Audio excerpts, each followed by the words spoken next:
موسم خو د یخ رالی، موږ او تاسو خو هر یو کوشش دا کوو چې د یخ د حفاظت دپاره چې کوم اسباب وي د ځان او د اولادو دپاره مهیا کړو. خو زه وایم دا یوازې پر ځان باندې مه محدوده کوه. د ژمي په موسم کې لکه څنګه چې ته راولاړ سوې د خپل اولاد دپاره دې د یخ د اسبابو بندوبست وکړي. کوټونه دې ورته رانیول، بوټ دې ورته رانیوئ، پنډ پټوان دې ورته رانیول. د کور د فامیل دپاره دې د ګیسو د بوټو د هیټر د دې بندوبست وکړي. ډېر ښه خبره ده.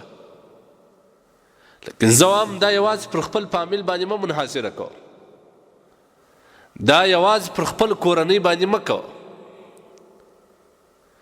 زه وایم دغه د یخ موسم موږ او تاسو باید د ځان دپاره د جنت د داخلېدو سبب وګرځو، د الله د راضي کېدو سبب یې وګرځو، د رسول الله صلی الله علیه وسلم د شفاعت عظما د لاسته راوړلو سبب یې وګرځو، د آخرت د کامیابۍ ذریعه یې وګرځو.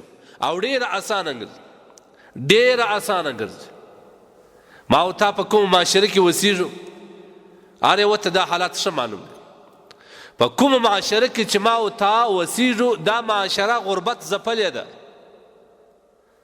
په دې معاشره کې مفلسي زیاته ده، تنګدستي زیاته ده، بېروزګاري ده، پیسې نه پیدا کېږي. داسې کسان ستا په دې معاشره کې چې د ماښام پر وچو ډوډۍ حیران دي. داسې کسان ستا چې ماشومان یې ټوله شپه د یخه تېره کړي په ژړا باندې. زما او ستا په دې معاشره کې ته هر یو پر ځان مه قیاسوه، مځکه هغه سوځي چې اور پر بل وي.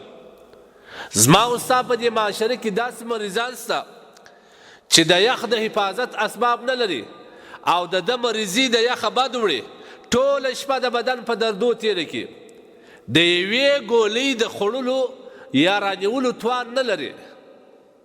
تا ته خو الحمدلله ته باید شکر ادا کړې. تا ته الله دنیا درکړه، دولت یې درکړي، ځان ته شخصي کور لري، الحمدلله، فامیل لري، موټر لري، اسباب لري. د الله حمد ادا که. خو که غواړې چې دغه اسباب الله پر تا دایمي کړي او الله پاک جل جلاله تا ته نور هم زیات درکړي، یو کار وکړه، د الله پر مخلوق ورحمېږه. ستا په معاشره کې چې هغه کسان مخکې به د ورځې ګټلې، سهار ماښام به خوړلې، ټوله ورځ به په خپلو لاسو ګټلې، نن بېروزګاري شول، ټوله ورځ هغه پر تړو تېره کړي، پر چوکو ولاړ وي. دومره کس نشته چې دی د مزدورۍ دپاره بوځي، په فقر شرمیږي. عزتمن خلق دی، قومي خلق دی، نسب والا خلق دی، په فقر شرمیږي، چاته د غیرت څخه نسی ویلی. لیکن په کور کې د لوږې او د تندې واو ویلا ګډه ده. ماشومان یې ورته ژاړي، د ښځې د خوا خو پیغورونه یې، ټوله شپه یې د یخ څخه زمم یې کپیږي. الله پاک جل جلاله خو تا ته اسباب درکړه، الحمدلله. ته دومره وکړه د الله پر مخلوق ورحمېږه. د دې حالات واخه، دې ته 1 کیلو ګیس ډبې ته ور واچو، 2 کیلو واچو، هیټر ورکړه. در هغه عبادت ډېر ثواب لري چې سړی ټوله شپه په تهجد وتړي. ته یو مسکین موړ که په دا یخ کې، ته یو وږی موړ که، ته د یوه مریض تداوي وکړه په دا یخ کې، چې الله جل جلاله تا ته کوم اجرونه درکړي. موږ تاسو د بل حالت ولې نه اخلو؟ دا حالت خو یو پر ما او تا هم راځي، دا مسکنت، دا شیبې خو پر ما او تا هم راځي. تلک الایام نداولها بین الناس. دا ورځې شپې پر خلکو باندې تېرېږي که نه؟ لیکن واوره، که دې د وږې په حال ځان خبر کړي، که دې د تږې په حال ځان خبر کړي، که دې د حاجتمن په حاجت باندې ځان خبر کړي او د هغه د حاجت ته پوره کولو کوشش دې وکړي، الله به تا د دې مشکل خلاص کړي. د الله سره سودا ده په دې ژمي کې وکړه. ان الله اشترى من المؤمنین انفسهم واموالهم بان لهم الجنه.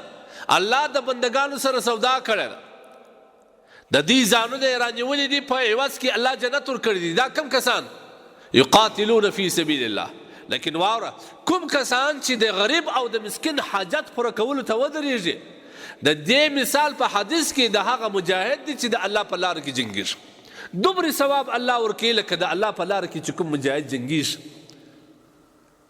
هغه هم د الله یقاتلون فی سبیل الله تا ته الله د دغه غریب او د حاجتمنو د ضرورتمن د حاجت او د ضرورت په پوره کولو باندې هغه اجر الله درکوي کوم اجر ته چې مجاهد ته د الله جل جلاله د دشمن په مقابله کې د میدان په ډګر ولاړ جنګېږي هغه ته کوم اجر ورکوي الله تا ته هم درکوي حدیث الله تبارک وتعالی هغه انسان ته چې د مسلمان د حاجت د پوره کولو لپاره راووځي عزم وکړي الله تبارک وتعالی دته د مجاهد د جهاد کولو ثواب ورکوي کوم جهاد چې مجاهد د الله دپاره کوي د اعلاء کلمت الله دپاره پر هغوی باندې چې کوم ثواب مرتب دی الله یې دته ورکوي او الله پاک جل جلاله دته پر دغه عمل باندې د هغه کس چې د شپې عبادت کوي د ورځې روژه نیولي الله هغه ثواب دته هم ورکوي څومره ثواب چې هغه سړي ته ورکوي چې هغه د شپې روژه نیولي دغه د شپې پر تهجد باندې ولاړې او د ورځې روژه نیولي څومره اجر چې الله هغه ته ورکوي دغومره اجر تا ته ورکوي لیکن ته ولې ما او تا د الله سودا ته ضرورت نه لرو ما او تا د الله پاک جل جلاله هغه مقاماتو درجې چې رابلندوي دې ته موږ ضرورت نه لرو بل روایت کې راځي کوم مسلمان چې د مسلمان د تکلیف د لرې کولو دپاره ودرېدي الله سبحانه وتعالی به د دنیا او د آخرت مشکلات حل کړي د دنیا او د آخرت مشکلات به الله پاک جل جلاله د ده ور حل کړي بل روایت کې راځي نبی کریم صلی الله علیه وسلم فرمایي کوم مسلمان چې د بل مسلمان د ضرورت د پوره کولو دپاره ودرېدي الله سبحانه وتعالی پر ده باندې د 500,000 ملائکو د رحمت سایه کوي او پر هر قدم باندې الله یوه ګناه ورمعافوي او یوه نیکي ورکوي او د جهنم څخه د خلاصون فیصله الله کوي دا موږ ته یو چانس دی ډېر زور غواړي ستا ماشومان چې د شپې ژاړي ځان یې کپېږي ستا په زړه به څه تېرېږي هغه هم داسې پلار